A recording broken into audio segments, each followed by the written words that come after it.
Joining us now with stories trending around the world is Okpe. Hello, Oji. Good morning, Dr. Abati. How are you? Good, how are you? I'm fine.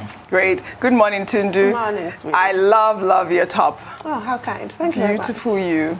How are you, Rufai? Good morning. Good morning, Oji. I love your top too. It's a dress. I love your dress. Thank you. What is my favorite color? Yes. Fuchsia. Fuchsia. Dr. Abati, take note. Fuchsia, right? Fuchsia. Leave me alone. We will continue, don't worry. Okay, let's do it. All right. Well, good morning to you, viewers. We begin What's Trending with reactions to President Muhammadu Buhari's approval for the release of 10 billion naira for the continuation of a national census. According to the acting chairman of the National Population Commission, Dr. Ayitaya Oyetunji, the money will be released to the commission for the continuation of the enumeration area demarcation in the remaining 546 local government areas of the country. The president also approved an additional 4.5 billion naira to be included in the 2021 budget for completion of the exercise as part of the preparations for the next census. Well, Nigerians on Twitter have expressed mixed reactions. Let's take some tweets. One user wrote, "This is another case of misplaced priority by this clueless government. Nigerians need jobs, security, healthcare, and infrastructure, not a census. Nigeria is heavily indebted with nothing to show for it. Invest in capital projects, not a census." Another user wrote, "Let's imagine that this census is feasible and won't be too politicized like the previous one. Will the federal government use it in charting its policies and allocation of resources? No." Well, this is the reactions that we're getting on Twitter. A lot of people are just outraged because they feel like this census will be politicized as the last one. The last one, I believe, was in 2006, correct me if I'm wrong. And the next one was supposed to be in 2016. But my issue really with this whole census situation is that they have to really show us what they're doing with the budget. In America, the way that we count our individuals is by, our Social Security. Once you give birth, you are allocated a Social Security card, and that's the way, they know the population of the country. How is it possible that at this stage, we are still trying to count people in Nigeria? Tundu? I'm trying to do a head count. A head count. It's every system that you ever see anywhere in the world, in any part of history, is deliberately created and sustained because it suits certain people. That's just the bottom line. There are many ways of getting a proper count of Nigerians. It's actually deliberate because, as we were saying earlier on in the show, it relates to money. The population relates to what you get from the allocation, the revenue allocation. It also relates to the number of seats in the National Assembly. So it's politics at play here. So everybody wants to inflate figures. And that's just what it is. That's why some of the tweets that you've read are expressing some distrust in the process. And really, they can't be blamed because we have a history of that. There was that scandal at some point when Kano's population was announced as being higher than Lagos. Then Lagos had to come up with their own figures, declaring that Lagos has not 9 million people, but 17.5 million people, which was then debated and back and forth. We can't even trust the figures when they are released. Yes, 28 years ago, I read that the count was 88.4 million people. At this point, I don't know from that time to now, we're only seeing figures about what? 200 million? And it's an estimate, it's a guess. Well, even the UN guesses. I think it's unfortunate that the politics of census, of population count, has always been a problem in Nigeria. Whether it was even in 1953, when it was conducted by the British, or in 1963, or in 1973, or in 1991, every time there is always a controversy about census in Nigeria, for the reasons that Tundu has already outlined. And as of today, the 200 million that we are all quoting is an estimate. Yes. An estimate that is based on the United Nations recommended estimate of a 3% population growth per annum. But nobody can say certainly that this is the number we have. In other countries, maybe perhaps we need to learn lessons from other jurisdictions. Maybe if you have birth registration, if you have death registration, if you have a national identity scheme, we have a national identity scheme here. Now, at the time that the National Identity Program was, advertised heavily, what we were told was that there was going to be a harmonization of figures, and that at the end of the day, we will know how many we are. But of course, because of the politics, and that politics is also about ethnicity, it's about religion. Some people in some part of the country say, oh, in some parts of the country, they add their livestock to human beings, and all of that. And so it's a very sensitive issue. However, I do not agree with those who say census is not a priority. Yes, the country may have other challenges, but if the Buhari administration is going to deliver credible, accurate census, why not? The administration should be encouraged, because it's when you have reliable demographic data that you can plan. If you don't know how many people are here, even infrastructure that we say is a big issue. How do you provide infrastructure for a population that you do not know, how many people you have, or who is in what category, both social and economic? Rufai, what is your take on the story? So, as you were saying, Audrey, as we speak, America is currently conducting their own census, and I just checked one of the many ways at which you're doing it. So there's an online poll where you just go fill up your details and everything, and they get your data through that means. That's something we should also be looking at too, as that account. But it's very valid, having a census at this time, because it helps you, to be able to know how to plan in your country. And the funny thing is, almost every census has been disputed in this country. Censuses are used as a very strong base for gerrymandering and political sharing and political maneuvering and the likes in this country, which is very sad, which makes everything very sad in the end. I mean, I can't remember any census that has not been disputed in this country. Probably, I think the only one that was not disputed maybe was the early 90s census, 92 or 93 census that pegged Nigeria at 88.6 million. 91. I didn't hear a lot of, dispute around, but 2006, there were many disputes about it, and that's always been the case. So because censuses are used to make plans for various areas of the country, people tend to trump up the figure. I remember 2006 census particularly, I was in Ibadan, and mayhem, hell broke loose, because some political thugs attacked the enumerators and told them you have to inflate the number at so certain area so that we can get more. But most importantly, we should get census as a means of planning for our country, because if we want to provide the goods of democracy, we need census. And I'm shocked how they even shared this last palliative they shared without having adequate data. Exactly.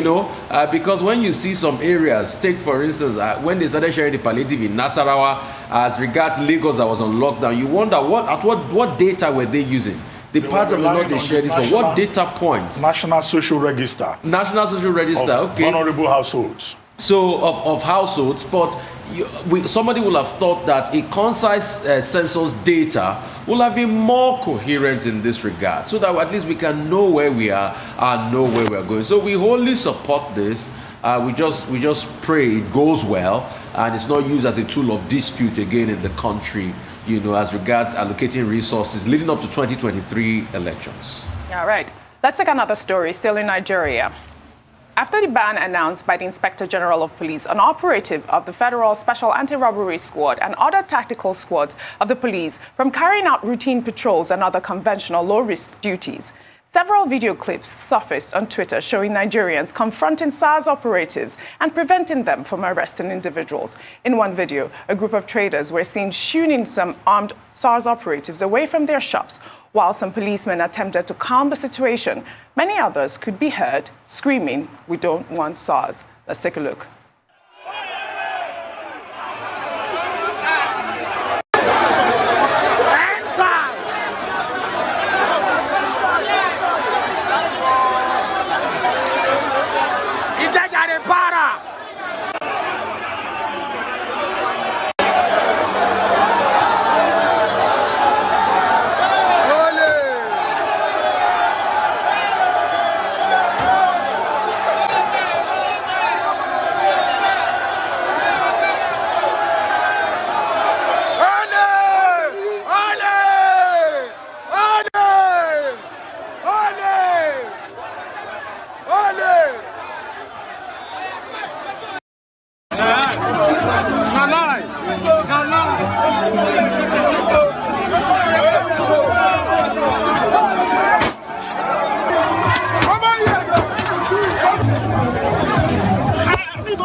All thanks to citizen journalism. But you see that this is not stopping. The ban makes no difference. I mean, just yesterday alone, we saw different videos from several states of these SARS operatives by civilians, stopping them from arresting individuals. How is it that they had a meeting also yesterday warning these SARS individuals, these SARS operatives, not to arrest individuals? But you could still see, and you could see one of them was in mufti, the SARS operative, not in uniform. I mean, outrageous. We were saying this yesterday, that it needs to go beyond that statement from the Inspector General of the Police, because that statement is really not worth the paper it's printed on if nothing is done about it. I was reading your piece, Dr. Abati, where you traced SARS to the beginning of how it was just a group of 15 men. And it's such a shame, in typical Nigerian fashion, I hate to say, that everything that starts off well-intentioned has to deteriorate to this, to what we're seeing now. At the end of the day, there have just been too many deaths. Nigerians have been too traumatized and terrorized by SARS. That's why the public is completely rejecting them in this manner. They do need to go back to the drawing board and stay off the streets. It's supposed to be a tactical squad, like you rightly said, and they need to stay within the ambit of their responsibilities and not deviate by even a millimeter. They must not be setting up patrols. They must not be wandering around in plain clothes. It's just completely unacceptable. You know, in 1992, if we take that historical perspective, in 1992, a policeman was said to have killed a soldier, right? This was under the Babangida administration. Now, and you know soldiers, they reacted. They started looking around for policemen, and any policeman that they saw, they retaliated. Now, policemen vanished from the streets because out of personal safety. So during that period, the commissioner of police now put together a tactical team of 15 that formed the nucleus of this special anti-robbery squad, because there was a rise in cases of armed robbery in Nigeria at the time. So you see that at that time, it was to serve a purpose. Later, it grew, and it got absorbed into one of the 14 units of the Crime and Intelligence Division of the Nigeria Police. But over the years, it's become the most notorious arm of the Nigeria Police. Every international human rights group, be it Amnesty International or Human Rights Watch or even civil rights groups in Nigeria, have all reported on the brutality of officers of the Special Anti-Robbery Squad and the violence that they inflict on the same people that they are expected to protect. And that led to the End SARS campaign. At various times in the past, Inspector Generals of Police have introduced one measure or the other, either to restrict their operation or whatever, but they never listen to their own Inspector General of Police. Just only yesterday. Only yesterday, yes. The current Inspector General of Police gave directives to get off the streets, do not brutalize people, you must wear uniform. But in the video you showed, which is an incident in Lagos yesterday. So what is the chain of command within the police? Is it that there is no system in place to communicate from the highest level to the rank and file in the various states, or is this just an act of defiance? So what you should be insisting upon, that both the case in Ughelli and the one that you reported just now that occurred in Lagos should be investigated. And unless there is a determination on the part of the police leadership to check impunity, to ensure that there are consequences for misconduct, for insolence, for disobedience on the part of these police operatives that have become a terrorist and an extortionist group across Nigeria, then you will not see any change. The Inspector General of Police can issue statements from now till eternity. They will just ignore him. And I think it's scandalous that the Inspector General of Police would be disobeyed and disregarded by his own team. Unbelievable. Rufa, your take on the story? I'm not surprised, though. Honestly, I'm not surprised.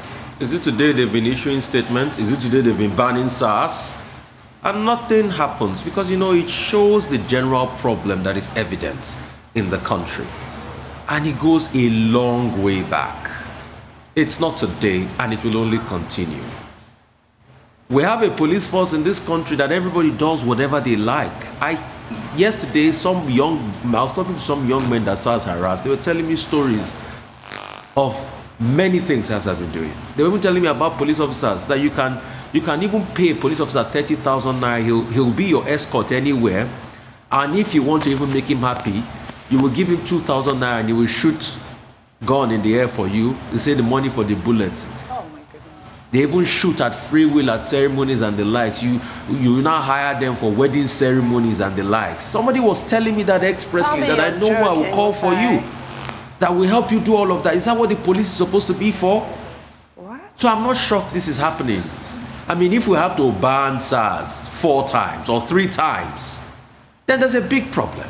Yes. Like Tundu said, it's not what the paper it came out on. Even if they didn't get the circular, how about watching the news or something? But they don't care, and this will only continue. It's a reflection of the kind of country we live in. Yes. And it doesn't look as though anything is going to change. I'm not surprised. What is happening on the streets of Lagos? It's so funny that you can get a police escort with less than 40,000 naira in this country. Let's say the truth. And they would even shoot gun in the air for you. Waste federal bullets if you give them 2,000 naira for one. I heard that, I cringed. God will save us in this country. Amen. Let's take another story in Kano State now, where officials of the Kano Hisbah Board over the weekend arrested some young men in the state for improper dressing and some commercial tricyclists for adorning their vehicles with photos of entertainers like Davido and Naira Marley.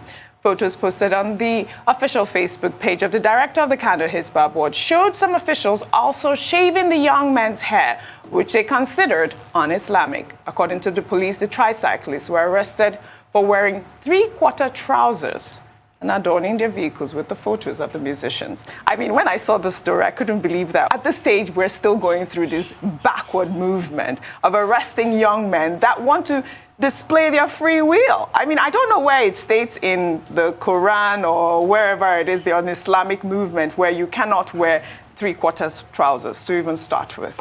Well, there is an Islamic dress code, and the Hisbah has been established in some states in the north as a religious police, even though Nigeria isn't, well, we're not officially a secular state, but we don't have a state religion. Yeah. But some states have allowed Hisbah. But my issue is that there's a general war on the youth, as far as I'm concerned. Yes. We just talked about SARS. And a lot of people have said that SARS attacks young men who are dressed in a particular way, adorning a particular hairstyle. Part of youthfulness is expression. I'm sure you, Dr. Abati, if you show us some of your throwback pictures, I'm sure you had some interesting regalia. I actually want to see. Sure. Please send it to me. I'm sure you did. I'm sure you did, Rufai. Yes, no. I'm sure you did. Yeah. When you're younger, you express yourself. Yes. I don't think you should be criminalized for that. And these gentlemen got off lightly, I have to say, because when it's been women with Hisbah, they get caned, they're flogged. So they actually got off quite lightly. We just need to take our feet off the necks of the youth in this country and stop criminalizing every single thing they do. Well, there's a growing trend in Nigeria now whereby any young man that carries a phone or that dresses in a particular manner or that behaves in a particular manner is immediately profiled as a potential criminal or even a criminal. And it's not just the Hisbah police that does this. This is part of the problem with the regular police that we have been talking about, such that many young men these days are even afraid, to move about on the streets of Nigeria. And when they get brutalized like this, the law, is not enforced in any way.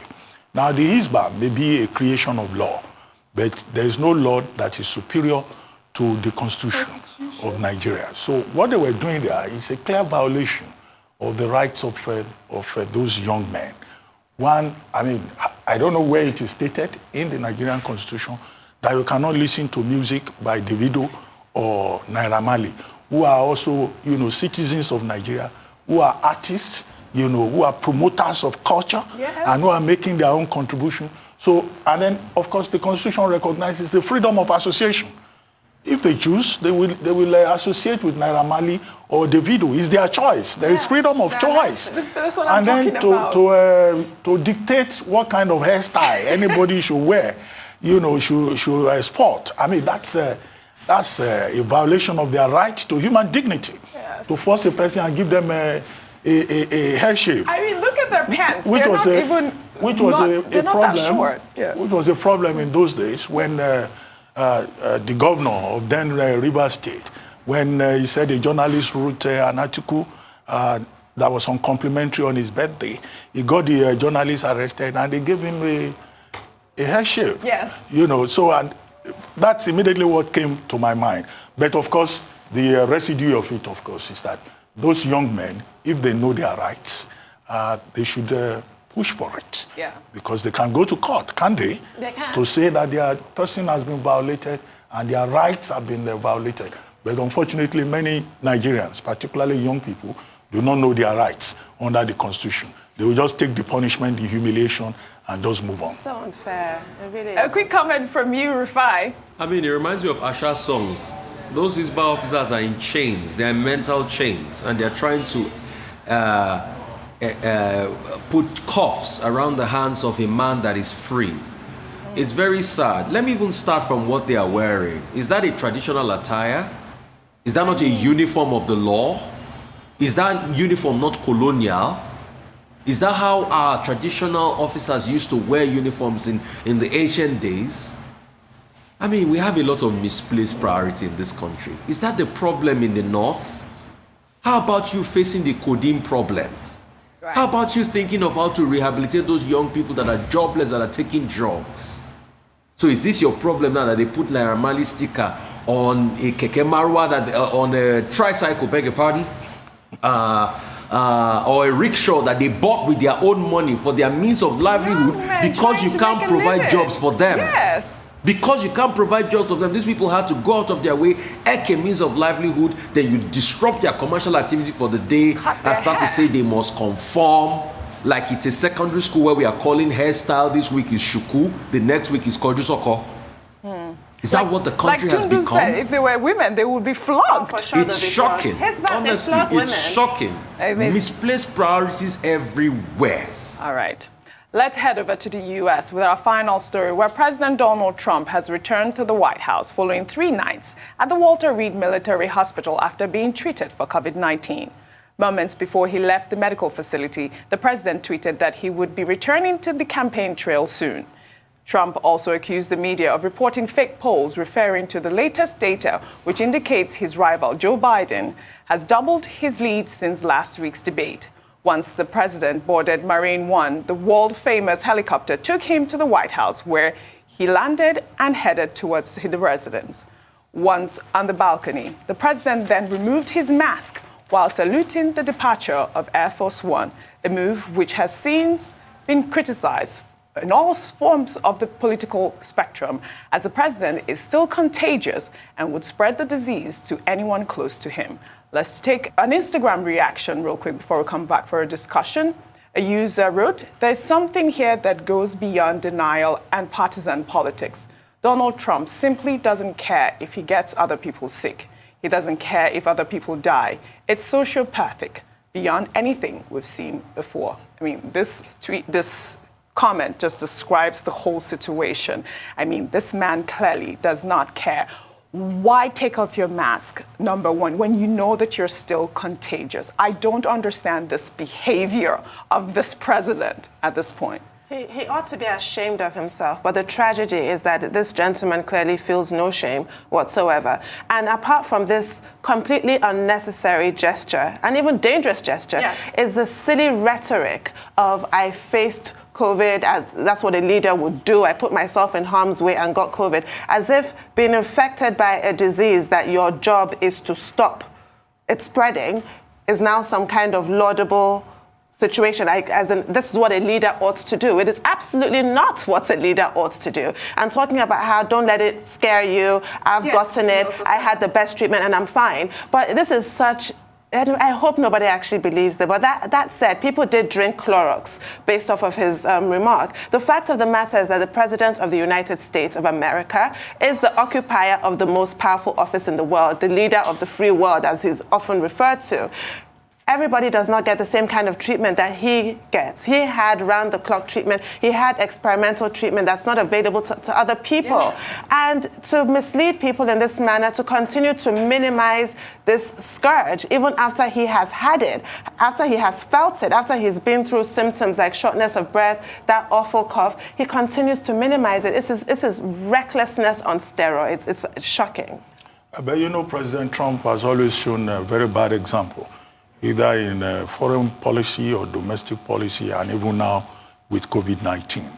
Now, COVID-19 has dramatically changed the presidential race for 2020 in the United States, and he is definitely under pressure because there is now talk about a likely blue wave, a situation whereby the Democrats will win the presidency, win majority in Senate and in the House of Reps, and that will really make him panic. You see the reference to the polls. But the thing, of course, is that in the process, he endangers the lives of others. Already there's a staffing chaos in the White House. About 14 of the staff in the White House have already tested positive, including the White House press secretary, Kelly. Yes. So this kind of irresponsible behavior should be condemned, definitely, because one, he's definitely not listening to the scientists. I mean, when he was at the Walter Reed Memorial Center, he practically took over his own care. He went on a drive-by that was dismissed by one of the doctors, Dr. James Phillips, as pure insanity. So who was in charge in that particular hospital? He's also clearly not listening to his own White House physician, Dr. Sean Conley, right, who has now said he doesn't think that the president is out of the woods already, but that they will take necessary precautions within the White House to ensure that people don't have access to him and that he doesn't go to the Oval Office. But knowing the kind of person President Trump is, they probably will need to restrain him physically from spreading, becoming a super spreader inside the White House. He's trying to show that he's a strong man, that he's a superman. I mean, he even says he has not fared better in the last 20 years. Yes. Now, how did he determine that? I mean, it's disgraceful. And the thing is, also, his supporters, I don't know how anybody would think that this is not an irresponsible or reckless behavior, Rufai. I mean, people supported Hitler now, so let's not be shocked about his supporters. A man the other day said he would die for Trump. But one thing I know very certainly is this. Stupidity comes in many forms. It comes in many shapes, it comes in many sizes. But I don't know what America has done to deserve this level of heat, the way it's been expressed now and in this American age. It's quite very shocking. It is very shocking. He has defied all the odds. Donald Trump is a gift that keeps on giving. You think he'll stop at a point, he wouldn't stop. He'll infect his members of staff, he'll go ahead, do all sorts, just because he wants a Ghana vote and he wants to support his base. I'm sad for America. But Americans have the chance. 29 days, the elections have started. They have their votes in their hands.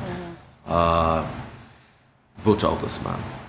Yeah, but there's something about Donald Trump that inspires some kind of cult-like, zealous adoration. Remember, even he bragged that he could stand on Fifth Avenue and shoot somebody, and his supporters still would not desert him. There will be people justifying and approving of this kind of reckless behavior, even as we're criticizing him for doing it. And the fact of the matter is that he's willfully misleading people. This is what I find inexcusable. It was bad enough when he did not have COVID-19, when he was trying to downplay it. Over 200,000 people have died in his country, and he was saying it affects virtually nobody. That was bad enough when he had not contracted the illness. But now that he has contracted the illness, to continue on this disgusting path is just, But remember, Tundu, he only just said yesterday that he's been to school and he understands the virus. He has all the knowledge. Well, he doesn't understand the virus. Now, that much is clear. And what we're dealing with here is a crisis of leadership. If there is anything that we have seen, writ large in the face of this pandemic, it's about how leadership can make a difference and how reckless leadership can also cause problems. Whether you are talking about Bolsonaro in Brazil, or John Magufuli in Tanzania, who thought prayers would solve the problem, or Nkurunziza, the late Nkurunziza in Burundi, who died as a result of COVID-19. So it's a thing about leadership, but the frightening part of it now is that President Trump is threatening that he will go on the campaign trail very soon. That's what this whole thing is about. Yes, I hope shedding of I hope that his handlers will make sure that he does not again become a super spreader from one campaign stop to the other. Because as we have been told, even these supporters you talk about, some of them are so fanatical, they too don't use face masks. No. When he went for the debate, yes, there were 70 people inside the hall, but his own team they came in without mask, including members of his family. It is so that kind of shocking. suicidal behavior Is so is shocking. unprecedented, and it's not a good example of leadership. You see, there's a Yoruba word for it. I'll interpret it. It's called Digbolugi.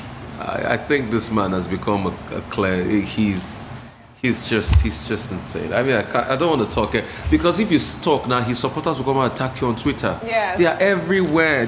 They'll fight you on Twitter. Yes. His supporters are not even going to talk about their own problems in Nigeria. They will come and fight you. So I don't know. No worries, Anyway, it's okay. Just say the truth. thank you very much. Thank you, Dr. We'll continue Abani. with that Thank you, tomorrow Tundu. morning. Thank you, Rufai. Thank you. And that's all on what's trending.